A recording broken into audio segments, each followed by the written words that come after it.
Fear by Kahlil Gibran. It is said that before entering the sea, a river trembles with fear.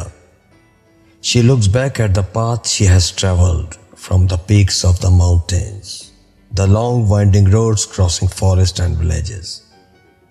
And in front of her, she sees an ocean so vast that to enter, there seems nothing more than to disappear forever.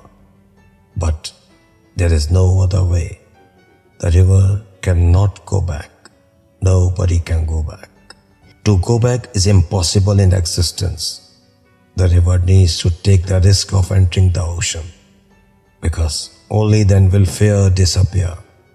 Because that's where the river will know it's not about disappearing into the ocean, but of becoming the ocean.